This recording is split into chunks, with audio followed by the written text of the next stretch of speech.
Hello again, everyone, and welcome back to another episode of Jefferson's Salute to the Presidents. I'm Thomas Watson, and this is the star of the show and your host, Thomas Jefferson, the most famous bobblehead in the world. On this show, PJ and I will pay tribute to our 15th president, James Buchanan. Did you know Buchanan was the only president to never be married? So without further delay, why don't you sit back, grab a plate of APs, which were a popular Pennsylvania spiced butter cookie and Buchanan's favorite, and enjoy the show.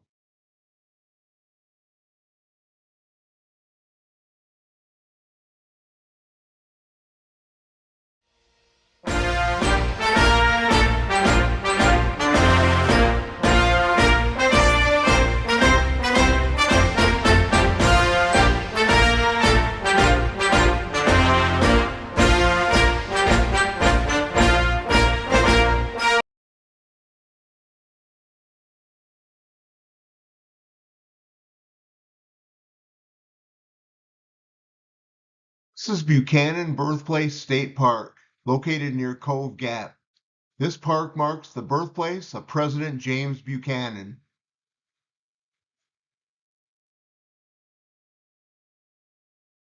This stone pyramid behind me represents the area where James Buchanan was born on April 23rd, 1791, in a log cabin known as Stony Batter.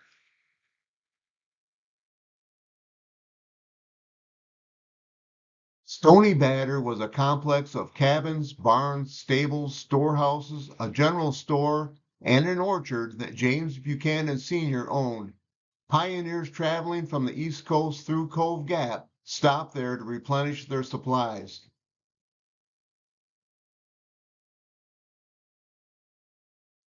James Buchanan Jr. lived at Stony Batter until the age of 6, which was when his father moved his business to nearby Mercersburg.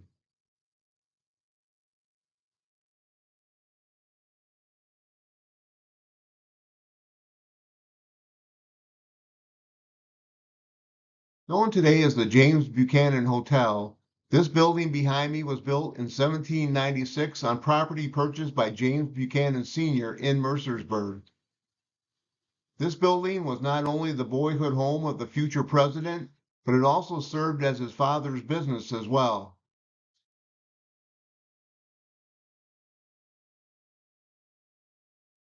When the Buchanans lived here, the building was 2 stories tall. A third story was later added when it was turned into a hotel.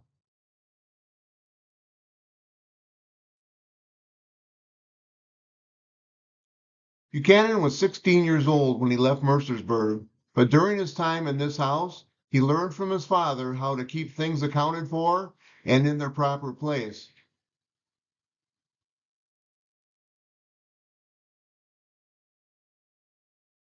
This small log cabin behind me was the only building left of the Stony Batter complex once owned by James Buchanan Sr. The cabin, which may have been the birthplace of James Buchanan, had been moved from the Buchanan property to the campus of Mercersburg Academy in Mercersburg.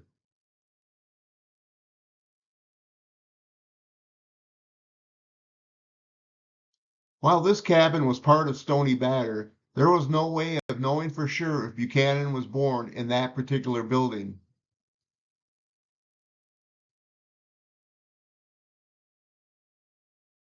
As I stood on the windowsill of Stony Batter, I had a good feeling that our 15th president was born in this cabin. Having already visited Buchanan's birthplace site, however, I thought it was a shame this cabin wasn't situated where the stone pyramid was located in Cove Gap.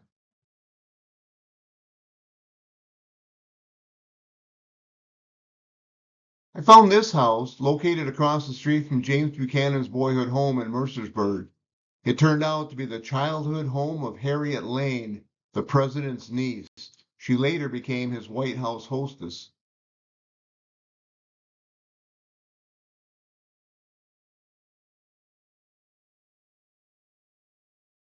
After Buchanan passed the Pennsylvania bar in 1812, he was elected to the Pennsylvania House of Representatives 2 years later. On March 4th, 1821, Buchanan made his mark on the national scene when he was sworn into the United States House of Representatives, where he served for 10 years. In 1834, Buchanan became a member of the U.S. Senate, an office he served until President Polk appointed him as the Secretary of State, where he helped negotiate the Oregon Treaty.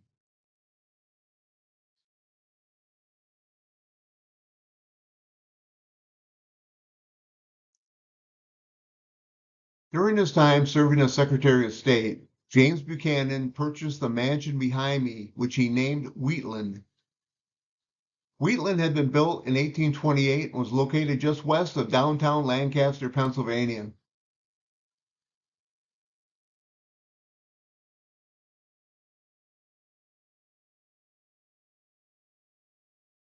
I'm standing in front of the Mercersburg Mansion House, which was built in 1798. Colonel Murphy purchased the building in 1845 and turned it into a prominent hotel that he ran until 1864.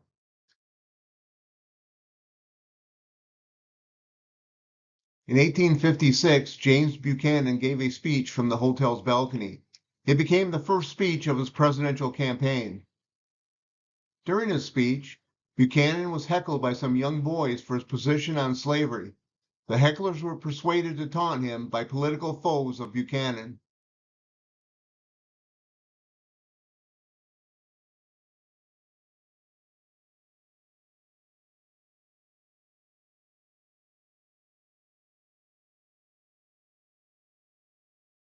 In the 1856 election, Democrat James Buchanan defeated Republican candidate John Fremont 174 to 114 in the Electoral College.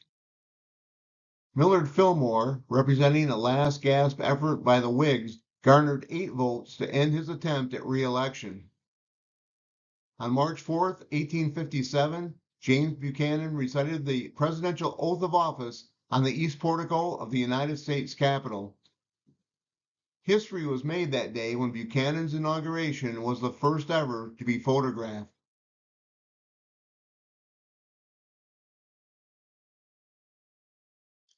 Inauguration of James Buchanan, March 4th, 1857.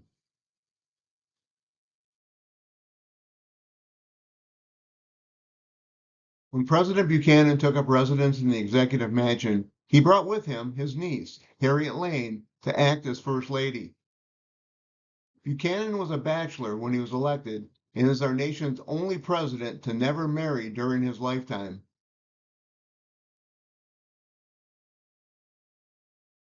Acting First Lady, Harriet Lane.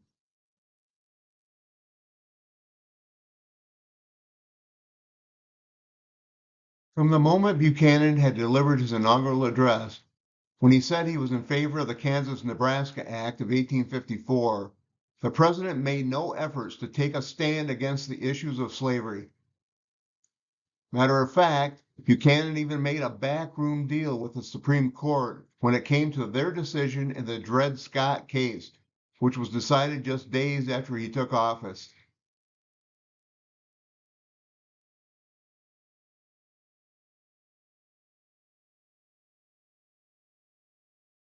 Built in 1806, the Bedford Springs Hotel became President Buchanan's summer White House from 1857 to 1861.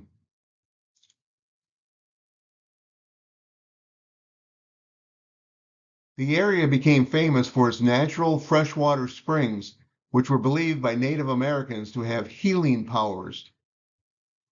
That made me wonder whether or not Buchanan came here to heal the nation's ever-growing conflict over slavery.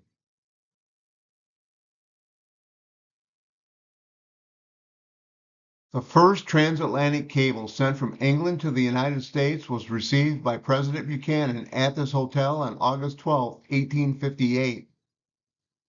It took 16 hours for Queen Victoria's 98-word message to make it to the president. And to think, people complain about email today.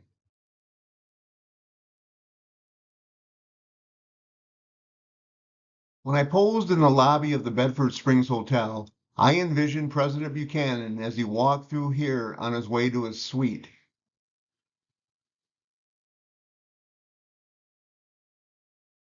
This Sheridan desk I'm standing on was used by President James Buchanan during his many visits to his summer White House.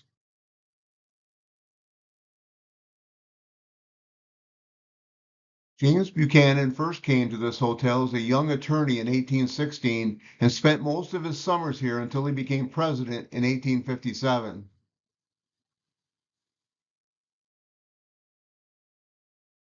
This section of the Bedford Springs Hotel behind me was the oldest and was here when President Buchanan stayed at the hotel.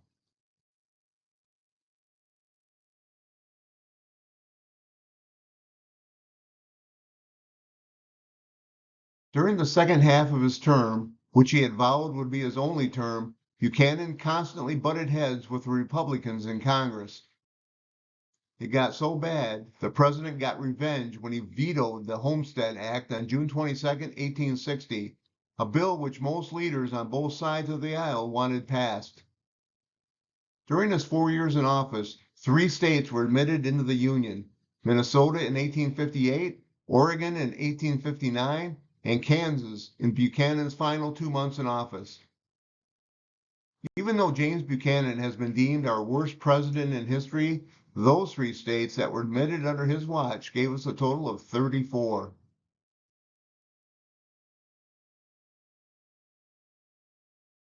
But darkness fell over the executive mansion on December 20th, 1860, when South Carolina became the first state to secede from the Union. 6 other southern states followed before Buchanan left office. On March 3, 1861, Buchanan's last full day in the executive mansion, the president received a message stating supplies were running low at Fort Sumter in South Carolina. Buchanan ignored the message as it was Abraham Lincoln's problem starting the following day. While 3 states joined the Union during the Buchanan administration, 7 states left, and it was up to Lincoln to do something about it. Just before Lincoln's inauguration, Buchanan said to his successor, "My dear sir, if you are as happy on entering the White House as I on leaving, you are a very happy man indeed."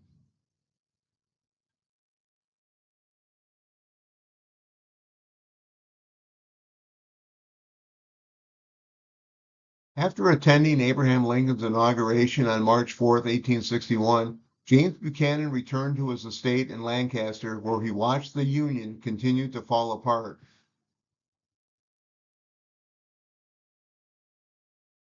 When Buchanan bought this estate in 1848, it had been called the Wheatlands because the original owner, William Jenkins, built the place on 22 acres of wheat fields.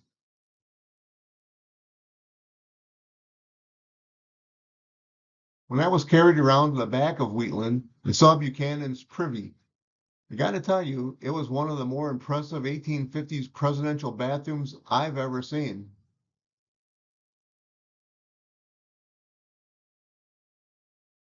Since Buchanan was a bachelor, I wondered why there were so many seats in the privy.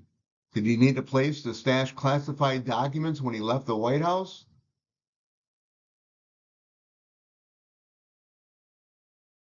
In the 20 years Buchanan owned Wheatland, the only time he wasn't living here was when he was ambassador to Great Britain under Franklin Pierce and when he lived in the White House as president. It's time to walk through the door behind me and visit the world of the only president to never marry, James Buchanan.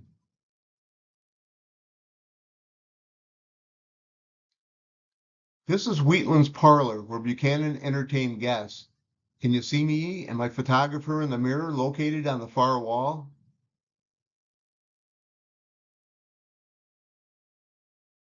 This portrait of James Buchanan, which hung above the fireplace, was painted in 1856 when he was a candidate for president at the age of 65.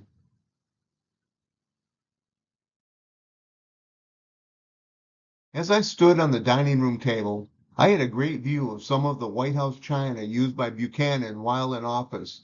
The china cabinet in the background contained more of his presidential dishware.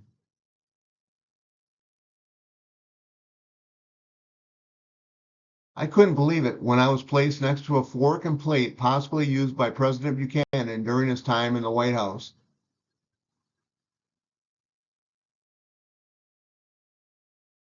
My head was bobbing with excitement as I stood on James Buchanan's presidential desk he used in the White House.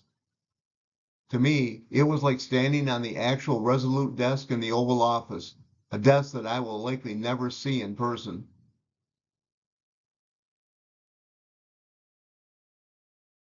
As a bachelor, Buchanan's master bedroom was likely the loneliest room in the house, except, that is, when he was visited by William Rufus King. But you didn't hear that from me.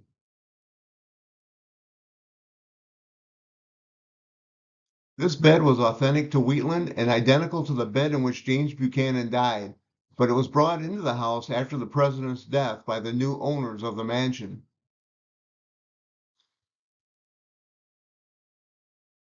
When it became harder for Buchanan to go up and down stairs, especially when he had to go out to the privy, he had a portable toilet and wash tub put in his bedroom.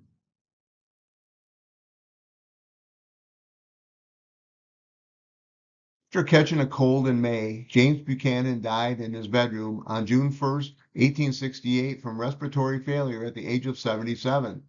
The president's last words were, "O Lord Almighty, as thou wilt." President Buchanan's simple funeral services were held in Wheatland on June 4th, 1868. Before his death, he had requested no pomp or parade. However, an estimated 20,000 people lined the streets of Lancaster as his casket was transported 2 miles away to Woodward Hills Cemetery.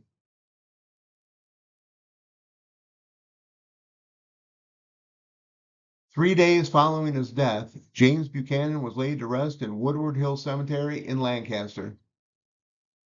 Buchanan's monument is not the original one created per his specifications in 1868. It was replaced in 1960. However, the replacement closely resembles the original.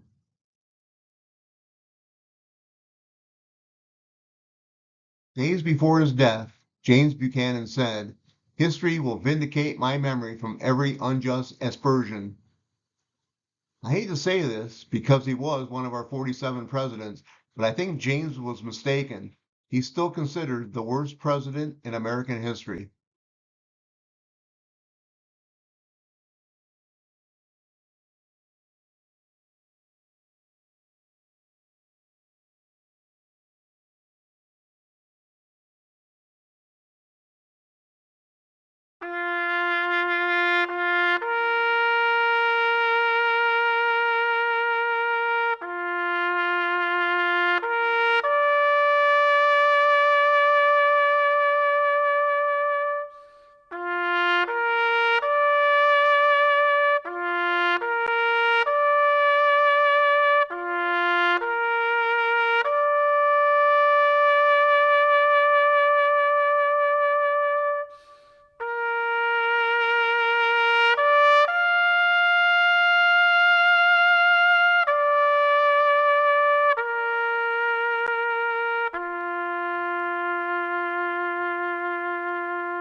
Well, that's it for another show. The two of us hope you learned a little bit about the life of James Buchanan. Did you know that his relationship with William King raised some eyebrows and caused Andrew Jackson to refer to the pair as Miss Nancy and Aunt Fancy? That's right, James Buchanan may have been our only gay president. Not that there's anything wrong with that. Do us a favor and please subscribe to this channel and hit the like button. And if it's not too much trouble, please share our shows with your friends on social media. Our next episode will be epic and one you surely won't want to miss. Jefferson and I will present the amazing life of Abraham Lincoln. Stories and photos from his humble beginnings all the way to that fateful night at Ford's Theater. Thank you for watching, and we'll see you on the next episode of Jefferson's Salute to the Presidents. So long.